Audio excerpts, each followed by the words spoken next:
Ayan, ito na yung mga piston na ikakabit natin mga boss.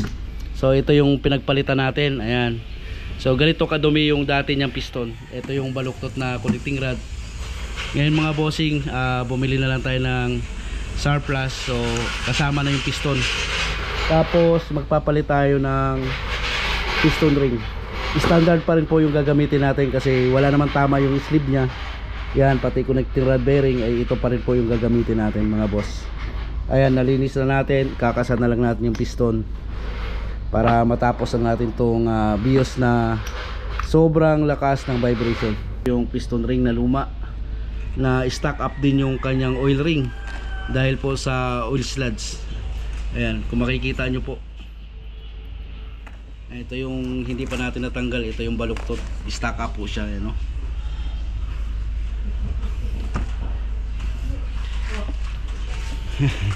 Kasi ito naman yung itsura ng sleeve nya, no? Walang tama mga boss.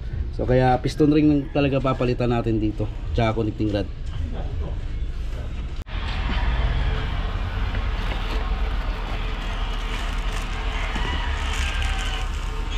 So ito yung top ring natin,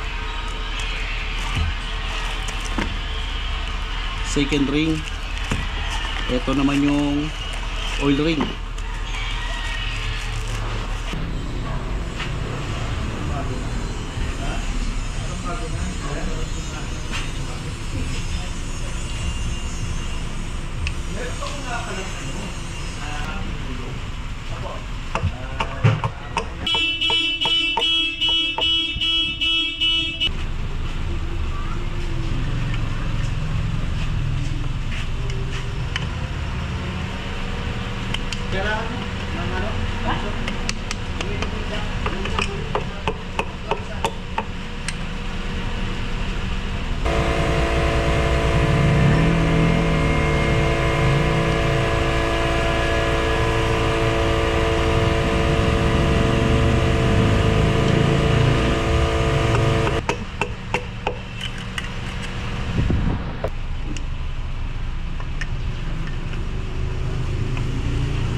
Ayan mga boss, naisalpak na natin. So mamaya pag nalagay ko yung connecting rod cap, titingnan natin yung angat ng piston kung pantay na siya, no?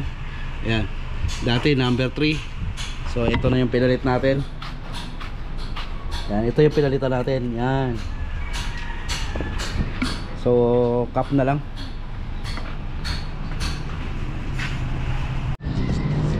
Yun mga boss, nakabit na natin yung piston. So ito yung sitwasyon ng ilalim ng makina natin. So naikabit na natin yung 4. Yeah. So pagka gusto nyong piston ring lang, so tanggal lang yung crankcase natin. Ayan, na-torque na rin natin yung mga connecting rod. So ngayon mga boss, ikutin ko, tingnan nyo yung bitaw nung ating cylinder number 3. Kung pare-parehas na yung litaw ng ating piston, no? Yan, so ikutin lang natin. Dito tayo sa ibabaw.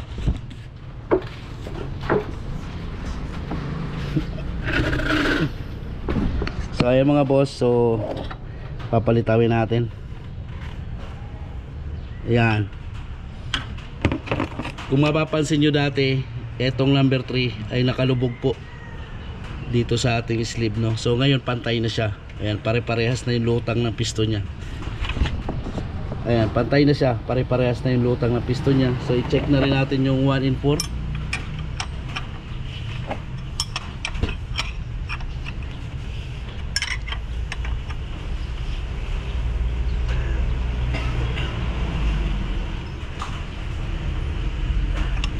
Ayan mga boss, pare-parehas na siya. Ayan. Kaya natin nakita na lubog yung dati kasi ito mga bossing, makakapa mo yung kanal ng ating sleeve, no, sa cylinder number 3. Ngayon wala na, pantay na po siya. Ayan. So ulitin natin yung 2 and 3.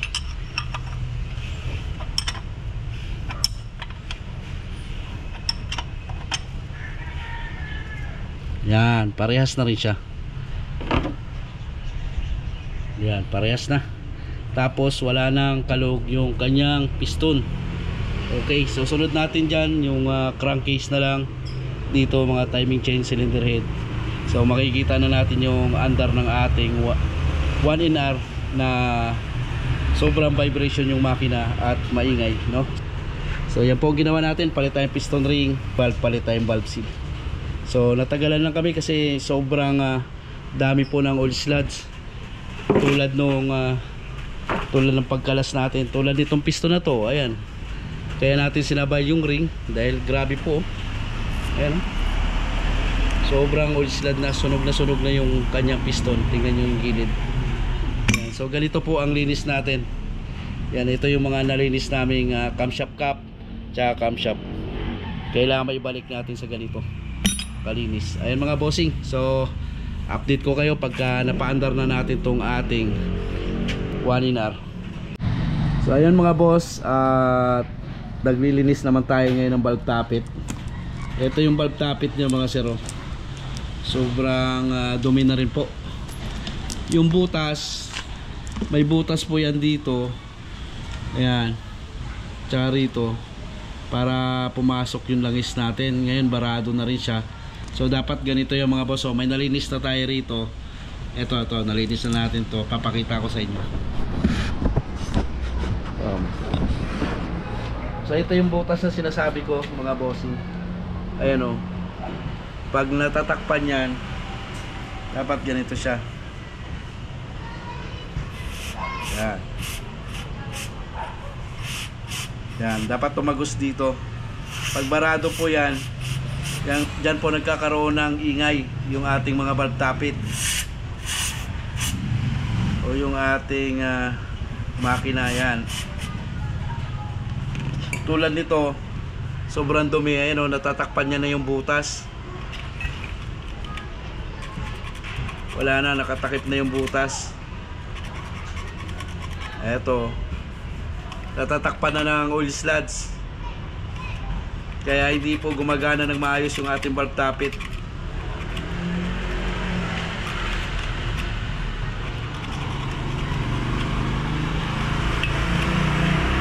Wala yung brush ko rito. Okay. So ilinisin ko lang to mga bossing. Ayan, bago natin isalpak. 16 piraso ditong ating mga valve tappet. Ililinis lang tayo. So ayun mga boss, ilalagay na natin yung ating cylinder head gasket. So ito na po.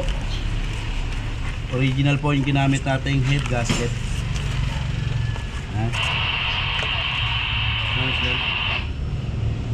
Okay. Alright, so sunod natin cylinder head.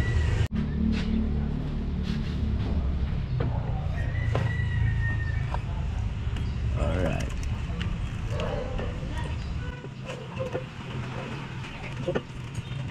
Okay.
Yan, natapos na nga natin i-torque yung cylinder head natin. So ito na yung update ng linis natin sa valve tappet. Ayan mga boss, ayan, gumagalaw na siya. Dati kasi sobrang stuck up, kaya maingay din yung kanyang makina. So okay na siya ngayon. Yan, binabad namin ng langis pagkatapos nating linisin. So isasalpak na natin mga bossing.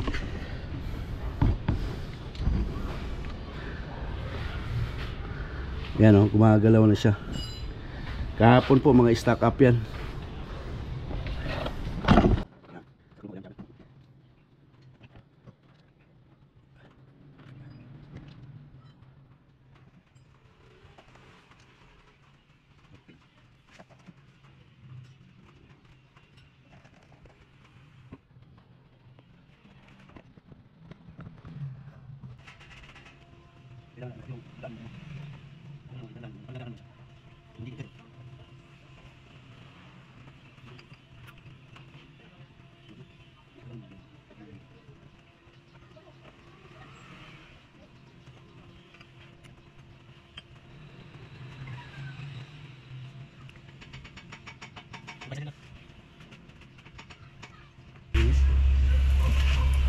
So baka makalimutan yung mga boss, valve lifter po. Ayan, dito po nakapatong sa engine valve yan, yan.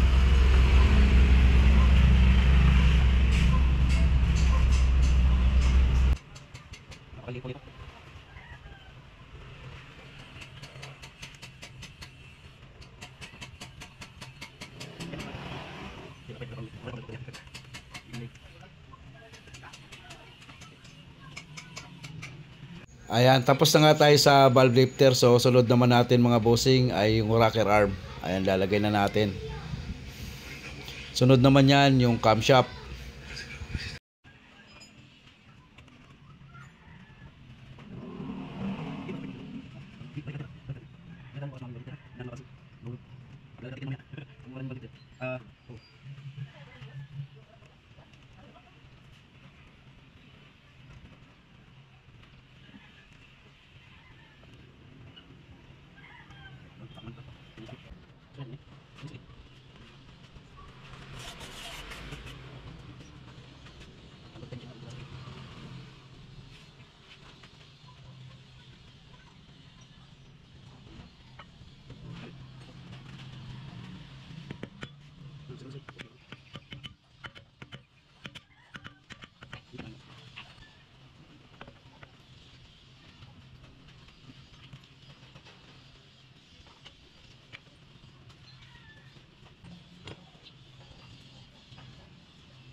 So ito, tinuro-turo ulit natin yung marking ng timing mark sa sprocket niya sa camshaft.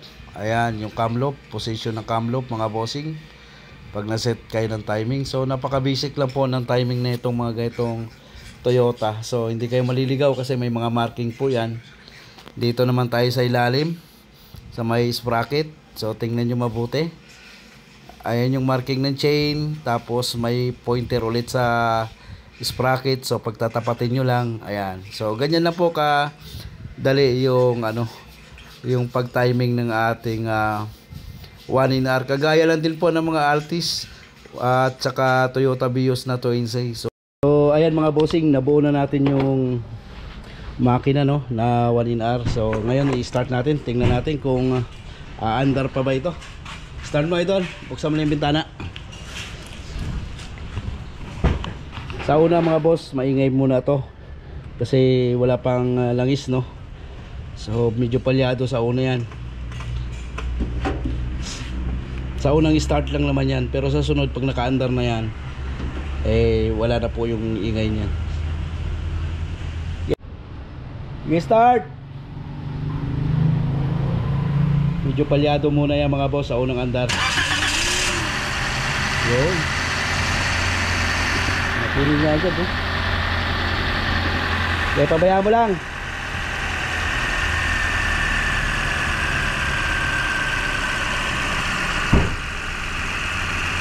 Tahimik na.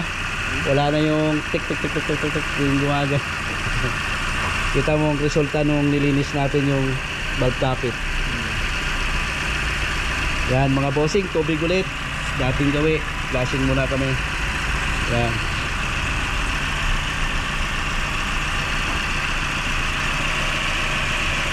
Ayos, tahimik dun. Oho. Walang talsik. Very good. Very good. Very good. Very good. Very good, idol. Very good daw sabi ni Idol Chamer. Ayan mga boss, so paandarin lang natin ang paandarin bago natin ikulan. Umandar na siya, so sobrang tahimik na mga bossing. Wish ka na. Wala na yung vibration na gumagano. Natutuwa na yung may-ari na ito.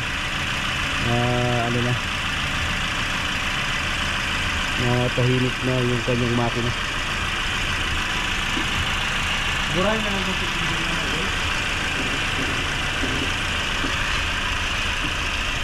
Maraming gasto pang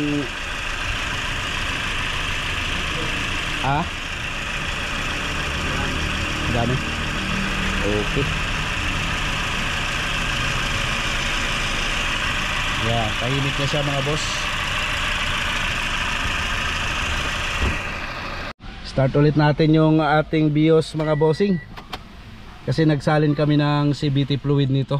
Pinalitan na rin namin. Kasi may tumulo dun sa axle niya. So dinrain na lang talaga namin lahat. Yun.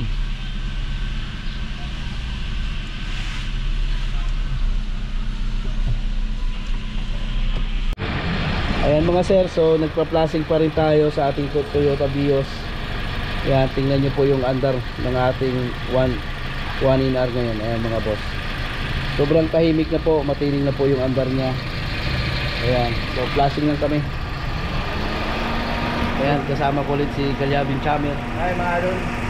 Dito sa pagbuo ng ating Toyota Vios. Ang problema ay connecting rod. Palit tayo ng piston ring at valve seal. So ito yung valve seal nya. Ayan, ito yung mga valve seal nya mga boss. Pinalitan natin ng ring. Ayan, connecting rod at gasket.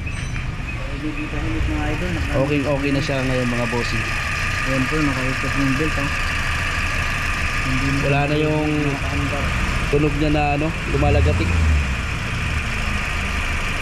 Pati mga valve capit nito nilinis na rin namin.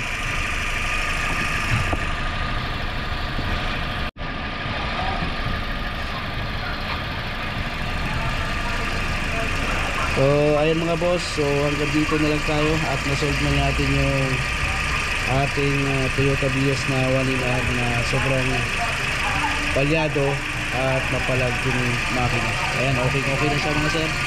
So grading lang tayo. Yun lang, ang pinalitan natin ay connecting rod, valve seal, piston ring. Yun po ang mga ginawa natin dito sa Toyota Vios. Kaya sana nakapag-share ulit tayo dito sa ating Toyota Vios na 1-in-1. Ayun, umaandar na yung mga boss. So kung dati mapalag at maingay po yung kanyang backtraffic, ngayon po tahimik po tayo dito yung mga boss. Ayan.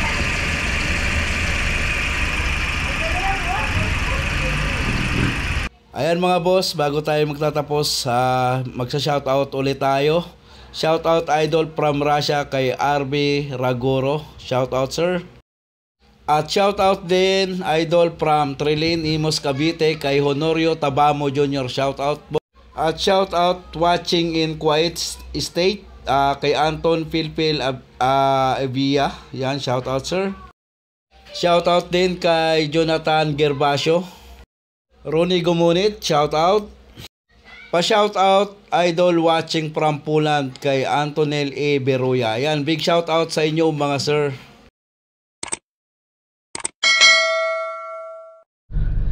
Ayun mga bossing, nag-road test pa rin kami dito sa Toyota Vios na ginawa natin. So sabi ni Kay Labing Chammer, bago talaga namin ibigay sa customer ay i-road test talaga namin. So kanina pa kami paikot-ikot. So okay na po yung Toyota Vios. So ito po yung ano niya ngayon, sitwasyon ng kanyang RPM. Ayan. So dati pag naka-drive kasi to mga bossing, sobrang lakas po ng vibration ng kanyang sasakyan. So ngayon okay na po.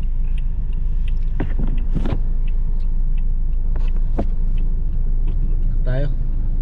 Hawakan mo lang yung tali niya. Road test pa rin kami hanggang ngayon.